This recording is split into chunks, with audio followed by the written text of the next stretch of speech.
Hi everyone, my name is Dawn and welcome to my channel. I wanted to talk to you guys today about what you need to consider or make a decision on before you go looking to invest in property.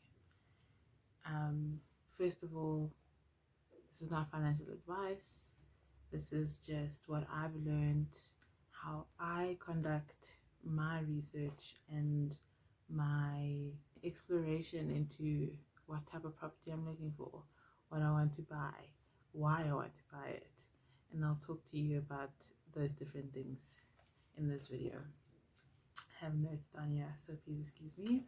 So one of the first things you need to consider before buying property is it going to be an investment? Well, it's always an investment, but are you going to live in it or are you going to rent it out?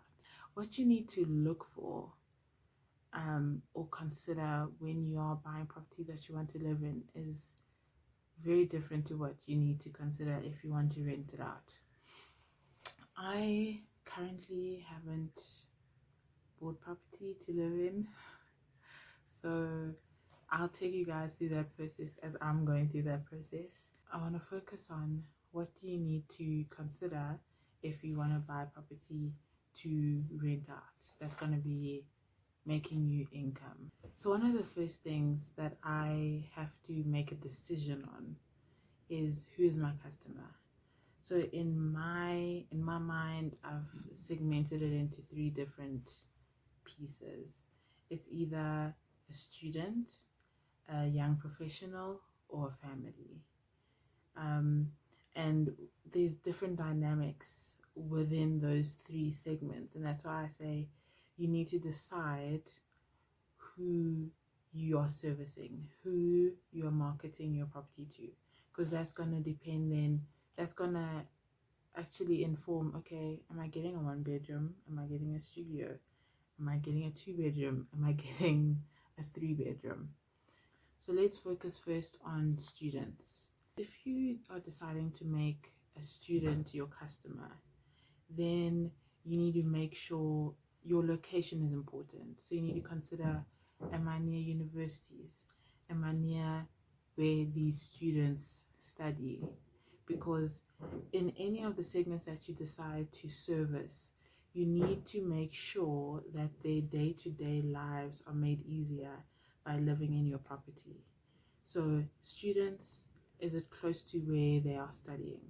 Is it close to public transport? I mean, a lot of students don't have their own vehicles. They rely on buses, they rely on taxis, they rely on trains. So you need to make sure that they have easy access to those without having to catch an Uber to get to this place, just to get to the train, just to get to school. That's too inconvenient. Also, one thing to keep in mind with students is you can't be expecting high rental and you can't be expecting a steadily increase in your rental each year because they're students. A lot of them don't have jobs. If they do, they're not enough to afford a lot because they're paying school fees, or you may find yourself in a situation where their parents are paying the school fees and paying the rent. So also parents would want to minimize that cost. Also with students, they may be sufficient. They may want to live in a 1-bedroom. They may want to live in a studio. They may, for those who are more money crunched, they would live in a communal area, like maybe an apartment that has 4 rooms but they share 2 bathrooms and a kitchen in a common area. Those are the type of scenarios that you may find a student in. I doubt you'd find a student in a 3-bedroom house by themselves unless it's their parents' house. The next segment of customers is young professionals. Young professionals are those who have just graduated from university. I'd say maybe you could even say up until they get married. I'd consider you a young professional. because your lifestyle is similar. Up until you get married or up until you have children, your lifestyle is similar. If you're single, if you could be in a relationship but no children, not married, I'd categorize you as a young professional. With young professionals, you need to make sure you're close to the CBDs. So I'm in Johannesburg, so I know Johannesburg the best. That would be close to town, Johannesburg town. That would be close to Sandton, or again, close to, especially now with young professionals, I prioritize car train routes and car bus routes. If I'm looking to service a young professional, I'm going to make sure the bus travels on my road. I'm going to make sure a car train station is somewhere close by, maybe even a rear via, depending on the suburb. If you're looking to service a family as your customer, then that's when it gets a bit trickier. Young professionals, in my opinion, want 1 bedrooms. Some may want 2 bedrooms just to have like one room as a study.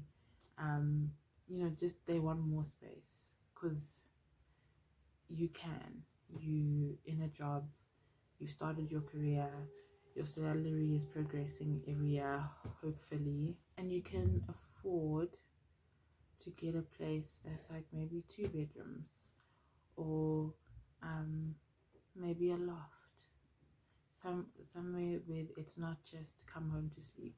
If you want to have families as your customer, then that's when I think gardens come into play, townhouses come into play, security, very important. I think in all aspects, security is very important. Students especially, that's what parents look for. Is my child in a secure place? Can they get to school safely? Can they get home safely? If they have to get home at night, can they travel safely? Families, they have their own children, little children. I tend to look in complexes that have everything encompassing in that complex. So there's a little park there, or there's a little jungle gym, or schools are nearby.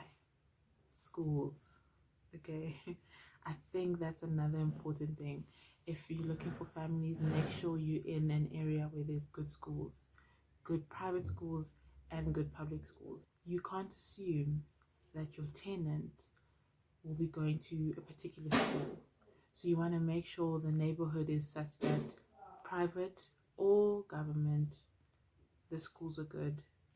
And I think that would be another primary reason for someone to rent from you. And they could be long-standing tenants, because who's going to take their child out of school every year? Who's going to move to a completely different suburb and still keep their child in the same school when they can stay in the same place for 5+ years? Personally, I only look in complexes just because of the security factor. That's huge, especially in South Africa. That's huge. So I don't look at freestanding houses.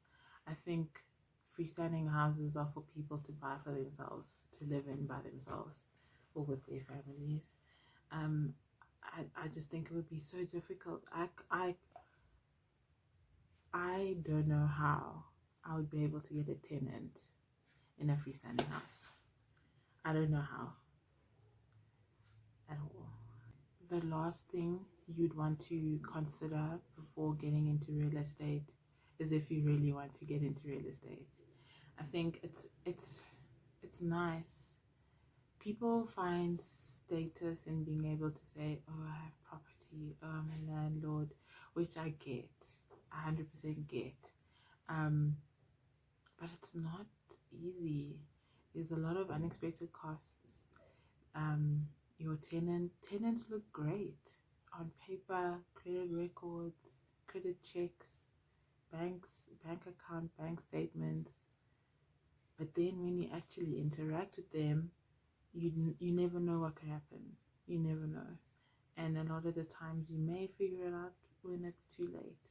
Always have a little nest egg on the side for your property, just in case something breaks, just in case you need to repaint the whole house, just in case you need to fix the plumbing. Make sure you have insurance. If you're in a building, make sure that building has insurance. So I think that's it. Consider, what do you want to do with that property? Do you want to live in it? Do you want to rent it out? If you do want to rent it out, who is your customer? Is it a student? Is it a young professional? Is it a family? And based on that, that can help you inform what type of property you want. Studio or 1 bed for students, 2 beds or 1 bed for young professionals, 3 beds with a garden, 2 beds with a garden, townhouse for families. And just be prepared for anything. Don't think that it stops at buying the property and putting in a tenant. That's just the beginning. Thank you for watching, and I'll see you next time.